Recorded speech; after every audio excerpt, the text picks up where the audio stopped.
It's getting weird. Password accepted.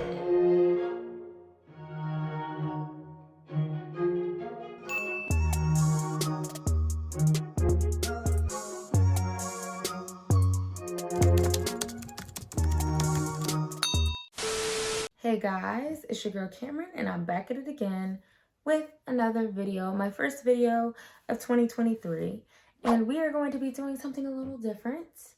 I'm going to be talking about and reviewing Megan, the movie. I just came back from the theater, I just saw it, and I'm warning y'all, I'm a little buzzed. I had a little drink at the movie, so I thought this would be a fun time to review it while it's fresh in my brain, while my thoughts are running. As someone who loves horror movies, loves doll movies, love is used very lightly, because as a kid, I used to have this fear of Chucky, because I used to love my baby dolls, so it used to scare the shit out of me.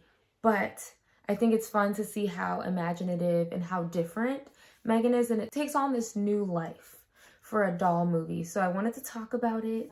Comment down below. Have you seen Megan? Are you going to see it? And hit that subscribe button if you want to see more content like this. I do commentary, social commentary, music commentary, and sometimes TV and I guess movie commentary now. I just like to talk. Thanks for watching. Let's just get straight into the movie review. Megan was teased, I believe in like mid 2022.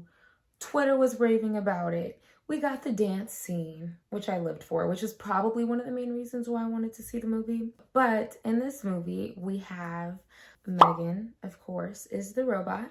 We have Gemma, who is the aunt, and we have Katie, who is the daughter. Katie has two parents. At the beginning of the movie, they're driving up this mountain to go skiing. They're staying at this hotel, and there's a really bad winter storm. And if you live in an area that has pretty bad winter storms, the way the father was driving, sir, slow down. What are you doing? Like, what are we doing? He kept going and the car was swerving. It was like, let's collect ourselves, let's get it together, let's not die. Unfortunately, what happens, they die. They park the car, a huge, massive pickup truck is coming, and they smash into the front of the vehicle. So unfortunately, Katie is left without parents, but she has an aunt named Gemma. And Aunt Gemma immediately decides that she's going to take over guardianship of her sister's daughter and raise her. Aunt Gemma. She works at a toy factory, or in toy development. So she works for this furry company. That sounds really weird. Gemma has helped develop this furry animal doll, whatever the hell. It's weird. They connect to an iPad. So there's this irony of a toy is something you're supposed to play with, right? But instead, this toy connects directly to technology, to an iPad, to a phone, to the point where kids are playing with the toy through the phone, through the iPad, but not really playing with the toy, if that makes sense. And the movie actually starts off with this infomercial of this toy. And I remember me and my friends were sitting in the theater like,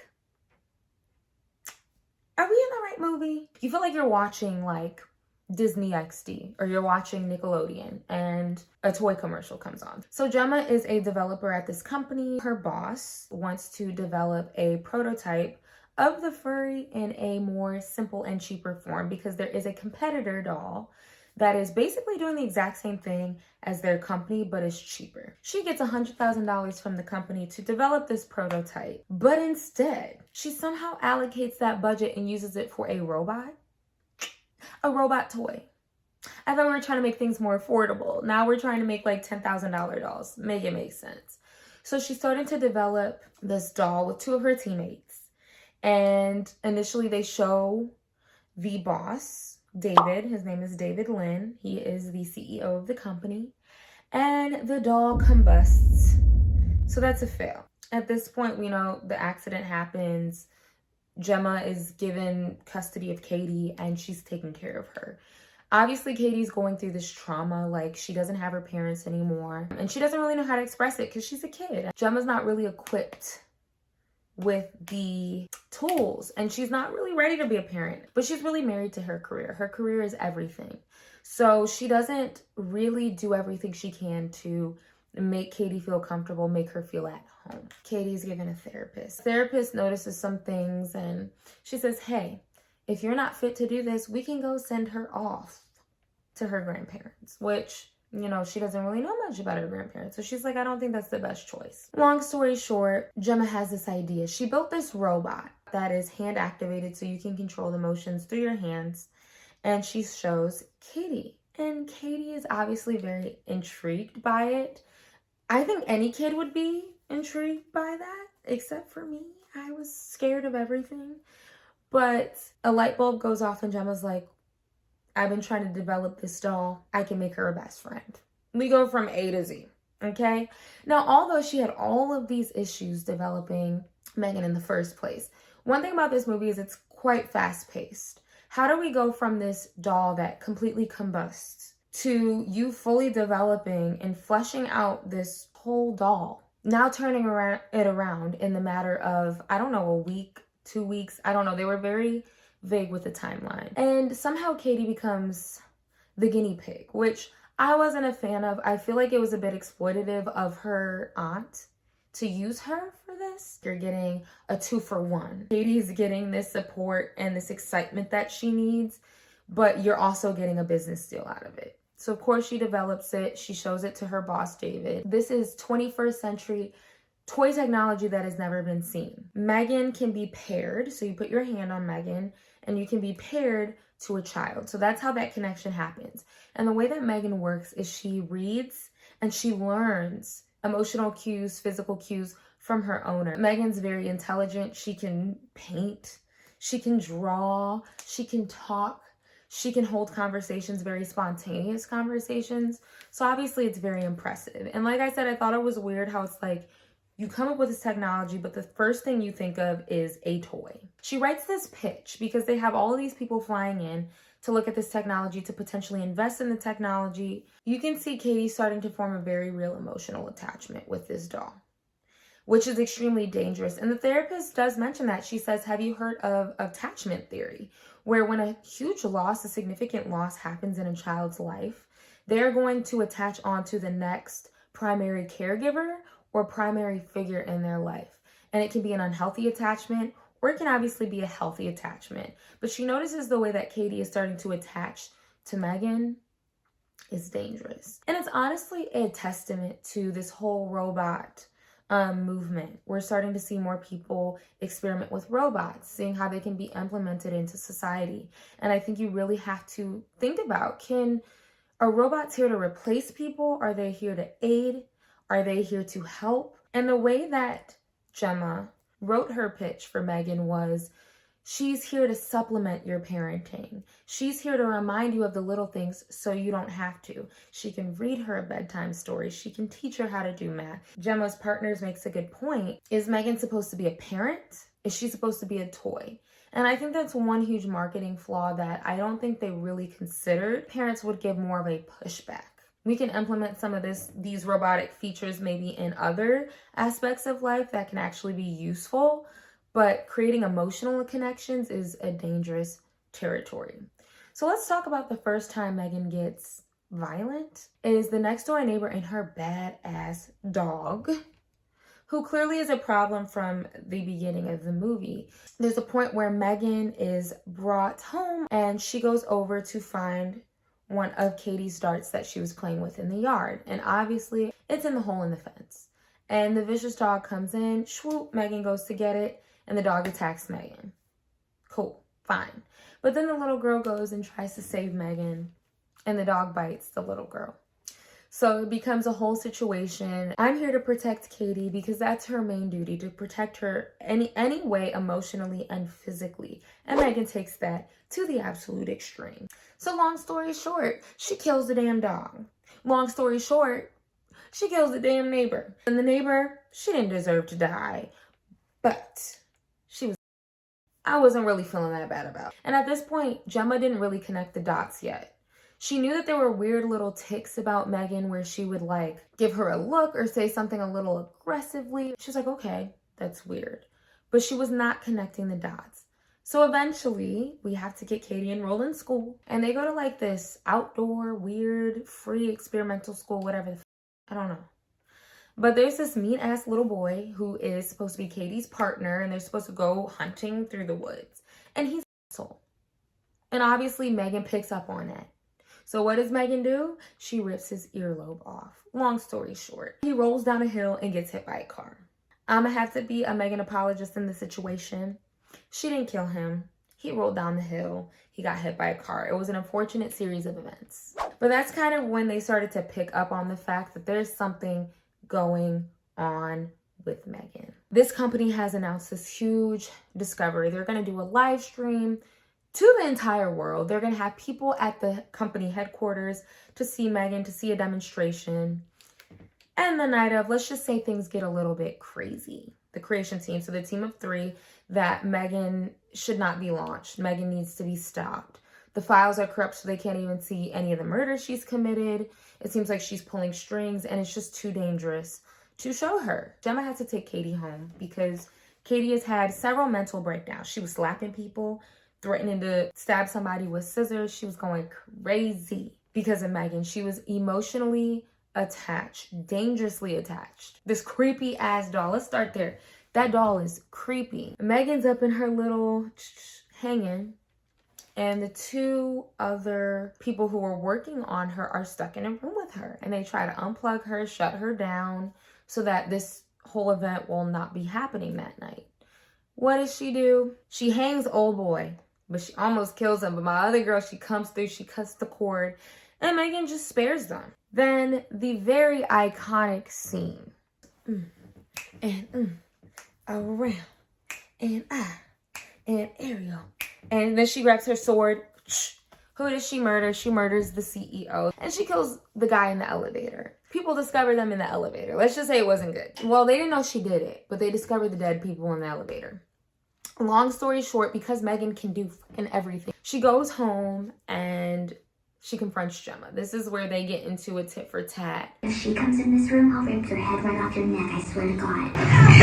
It sounds like you're fighting. We're not fighting! So they fight, boom, boom, boom. And this is when Megan becomes possessed. So we're starting to turn into like The Exorcist. This was actually kind of creepy, low-key. Gemma grabs a chainsaw. And she slices her face. And just like Chucky, the bitch won't die. She won't die. Just like Chucky, you can burn him, cut him in half, and old boy's still gonna be trying to kill you. That's Megan. All that chainsaw did was rip her wig off. She had a bald spot and a little cut. And then we have a slight manipulation scene where Megan tries to manipulate Katie into potentially killing. There's really not much conflict there. Katie knows what she has to do. She takes the robot arms, puts it together, and uses her aunt's original robot that she built in college to take Megan down, which initially we think works because she literally rips Megan in half. But of course, Megan is still freaking alive. Just like Chucky. Just like Chucky, she won't die. They kill her, they strip her of everything, and they basically have to like shut off her brain power. The police come, knock, knock, knock on the door. And who knows? Because honestly, who would believe that a killer doll would do this shit? I feel like Gemma should be held responsible to some extent because you created this. So did you create it with malice? Somebody has to be held responsible, and you can't hold a damn doll responsible. So I don't know how that was going to end, but it kind of ended with her Elsie taking on this spirit. I don't know. She turns on in the end and the movie ends. I want to talk about the concept of Megan, the doll itself, and the realism of like this actually being something that people would purchase. So I used to have this doll. It was an Amanda doll. Comment down below if you ever had an Amanda doll. But she was one of those first dolls that would speak. Amazing Amanda was an interactive doll from 2005. She was the first talking doll to have an incredible amount of movement in her face. Her eyebrows move, she blinks, she smiles, she frowns, her cheeks move around. So she'd be like, "Good morning, mommy." Surprise me, Mommy. I'll close my eyes. And you could feed her and she would make noises. And I remember my mom saying to me, like, one time I was in your room, I was cleaning, and I was maybe like 6 or 7 when I had this doll. And she's like, "I heard Amanda talking in the closet, and I hadn't changed her batteries. I hadn't touched her. You had her for a while. And she just started talking in the closet." And my mom was like, "Oh, hell no." She was terrified of that doll. She did not like that doll. So thinking back to my experience, what parent would purchase this doll for their child? A life-size, human-size doll for their child? Who? Because it wouldn't be me. To be fair, I did have a robot dog. How do you go from making this to pitching this to then showing the world this? How are you not going through childhood developmental psychologists? How are you not doing research and studies? How are you not being more hands-on with the programming versus making it this free-for-all program that really just takes cues and learns from their paired owner? But to each its own. I mean, it's a movie. On the other hand, there were a few funny moments. Obviously, we talked about the dance scene, but Megan was singing. She was singing, and I kid you not, in the theater, the first time she sang, which was in like the prototype demo. What in the world? What is this? It turned into High School Musical, motherfucking 4, and she could sing. I almost fell out my seat. And then me and my friend, we had went on a bathroom break. And we had came back. My girl Megan was singing Titanium. What the fuck? We're singing back from a bathroom break, y'all. She's singing Titanium. What is happening? Let's sing toesies. 1 little, 2 little, 3 little toesies. As far as the movie goes overall, I think that it was successful in the way that the marketing matched what we were going to be getting. It wasn't a gimmick to try to trick people into watching something. I think the way that they did Megan, the marketing was absolutely genius because they led with this outlandish concept, but they made it lighthearted, a little comedic. So you were able to manage your expectations. What would I rate this movie? I would rate it a 6 out of 10.